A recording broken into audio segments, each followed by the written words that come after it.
Até as princesas soltan peidos, de Ian Bregman e ilustrado por Ionit Silverman.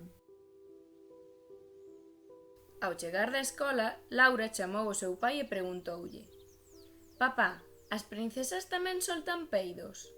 «Por que queres saber iso?», preguntoulle o pai, curioso. «É que na escola andan a dicir cousas.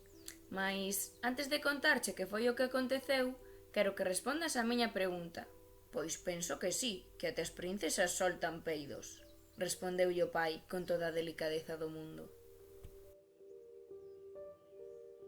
«Non pode ser, papá. A discusión que tivemos na escola foi por iso. Marcelo díxonos ás raparigas que a borralleira botaba moitos peidos.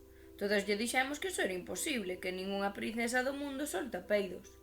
Pero agora penso que Marcelo podería levar razón. Papá, ti como sabes que as princesas botan peidos?» O pai, que gustaba dos libros e das boas historias, o mesmo que a filla, ergueuse, foi cara á biblioteca, ollou a Laura e fíxolle un aceno co dedo sobre os labios.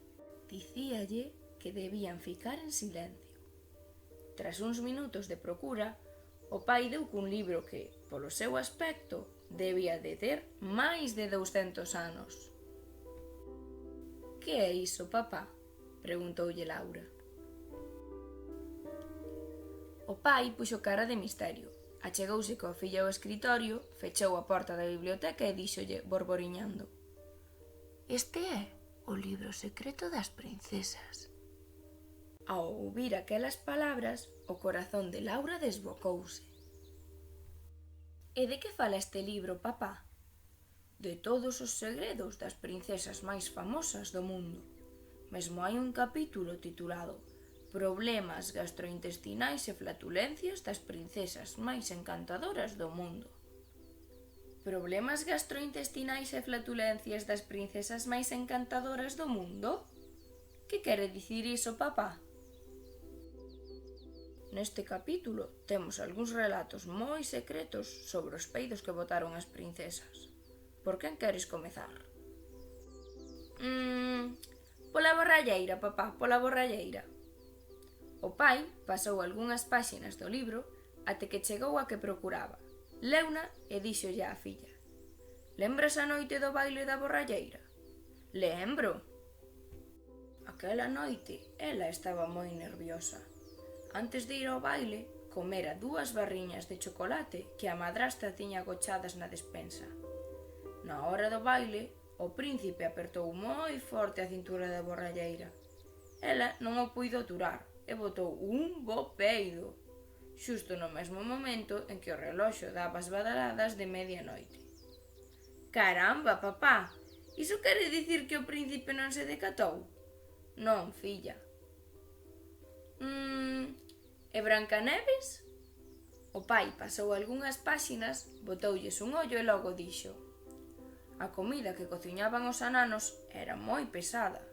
Gustáballes o touciño, a col fervida, os queixos de todo tipo, os pastéis de albaricoque. Brancaneves xa estaba un pouco farta de toda aquela comida chea de colesterol. Cando a madrastra lle deu a mazá envelenada, nin sequera chegou a probala. Botou un peido tan fedorento que resultou ser tóxico.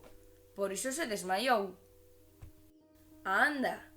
E por iso os ananos a puxeron nunha urna de cristal, para que ninguén notase o fedor?» «Así foi, miña filla». «E como puido o príncipe achegarse tanto?» «Aquí no libro pon que, o día que o príncipe pasou pola fraga e viu a urna de cristal, tiña unha gripe descomunal e o nariz moi tapado».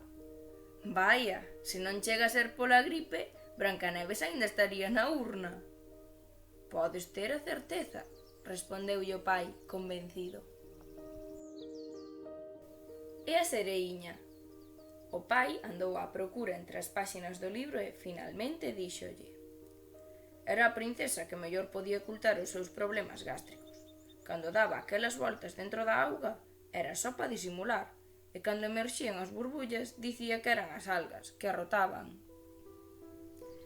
«Mais, aínda que solten peidos, continúan a ser fermosas princesas, non si, papá?»